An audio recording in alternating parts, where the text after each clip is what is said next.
Hi there watch fans, today I have a very special unboxing for a watch that I've previously owned. I sold it and I've never really gotten over it. I just wish I knew, you know what, you have all those sort of moments where you just got instant regret. Yeah, but you know, it's now back onto the wrist rotation, and I'm really pleased to share this with you. There's the brand. It's a bit of a giveaway. So the standard white cardboard Amiga outer box. We've opened up the lid and we have the tissue paper, the beautiful Amiga box. Zoom in there, see the metal Amiga logo. Swiss watches since 1848. Before we get to the watch itself, just thought I'd show you some of the documentation that came with the watch. Now, I did buy this secondhand from eBay. Met the seller personally, so he came into the office to show me the watch before we did the deal, and it was a really nice transaction. The guy is a really beautiful person. I'd say just a nice, friendly, genuine seller. Probably much the same as I was about 6 or 7 years ago when I had to sell mine. So hopefully he didn't feel as bad as I did when I let mine go, but he had some of my hard-earned cash to walk back out the office with, so I'm sure he wasn't too disappointed. This watch, I'll say, was second-hand. He purchased it himself second-hand, and he had it for a few months, and I'm presuming he just got a bit short of cash and decided to sell it. But the watch comes with an invoice from his original purchase. So it's slightly more than what I paid for it, so he did take a bit of a hit, but that's the second-hand game.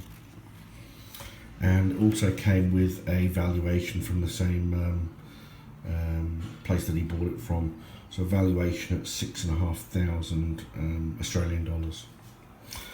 As would typically be found with the Amiga, we have the international warranty card and the pictogram cards. You also have beautiful leather sort of wallet that Amiga provide for you to put those cards in, and then you have the very heavy and multilingual operating instructions.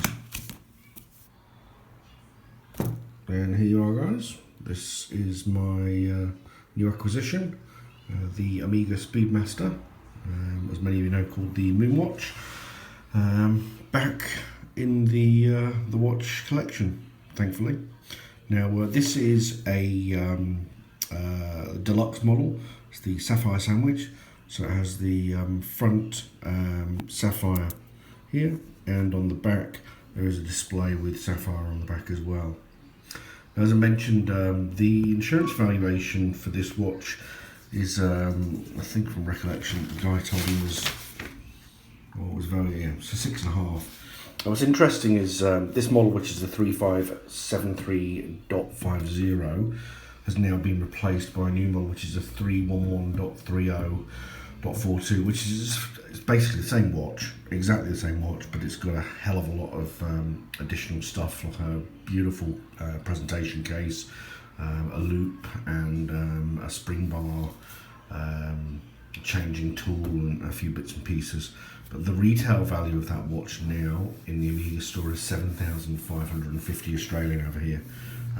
They've really started to ramp up prices. It's very difficult to find discounts as well nowadays. I remember I purchased a GMT, Amiga Speedmaster GMT about, it would have been 10 years ago now, and easily got 30% off at a dealer. And nowadays those sort of discounts, you just can't get them. So they have started to change their pricing quite dramatically. So I would recommend, if anybody's looking at getting one, try and find one second hand in good condition. You're going to save yourself sort of $3,500–4,000 if you look closely enough. And there are plenty of them on the market. As I mentioned, the watch, whilst it came to me second hand, it was in an absolutely fantastic condition. Well, it is in a fantastic condition, sorry. There was no real scratches on the case at all. The crystal, with it being sapphire, is flawless. There's a little bit of paw marks on there from me fondling it, but other than that, it's fine. the bracelet as well. There's not any real stretch and no real scratches to be found at all. So again, you know, if you're looking, you know, and you ask for a lot of detailed photos, there are some guys out there that have got, you know, really good quality Speedmasters at a reasonable price in the second-hand market. See the case, you know, there's no real issues with it at all. There's the only sort of issue with, well, I suppose all of the Speedmasters and the Seamaster to some extent is the clasp here, because it's so sort of flat. It does tend to pick up scratches from desk work and things like that, but you know, that can't be helped, and they're easily buffed out with a very, very fine sandpaper. And as I mentioned, this watch does come with the Sapphire display back, and in there is the caliber 1863 movement, which is effectively the same as the movement in the hexi or the plexiglass original version of the Speedmaster. It's just this is decorated but with a rhodium finish, and I don't know whether you can see there, but Geneva striping. It is a marvel to look at. I mean, it's just a beautiful, beautiful movement. It's a shame. Sometimes you wish you could turn the watch around and you know, not even look at the time, just look at the movement going around. But it's just beautiful. And again, it's it does say the first and only watch worn on. Oops, sorry, my dirty knuckles there. Worn on the moon, which is not actually technically correct, because if some of you have seen my other unboxing videos, then you'll also know about the history of this watch, which is the Belova, and this was worn on the moon, and it was only just recently found out. And you know, the Omega, whilst it has all of its heritage and so on and so forth, it is not the only watch to be worn on the moon. But it is nice to have both of them. And again, you know, these watches are just the beautiful pieces of history, and they are. I mean, the Omega is a real piece of art. Belova is an intriguing piece, but it's for the price point, you just can't beat it. This thing here, probably about 400 Australian if you you look hard enough. This, 4,500. Less than 10% the price. Different movements, different kettle of fish, but same pedigree and same piece of history. Fantastic. Back to the Omega itself, I say this has got a manual winding movement, 48-hour power reserve. It has a beautiful flat black dial, and the recesses here on the hour, minute, and second hands is beautiful. That's just the cutting and the printing on the dial is absolutely beautiful. Like, you know, you look at it really closely, it's just a real piece of art. As you can see, you know, again, always concerning when you buy second hand, worrying just about where the second hand sits, but it's bang on in between the two dots there. And this version, I think this watch was from probably around about does it actually say here?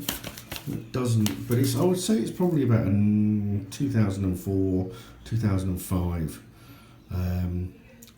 So it does come with the Luminova applied markers, and it really is, it lights up like a dream after a bit of charging in the sun, and it does go through all night. But it's a beautiful watch for telling the time and also operating as a chrono.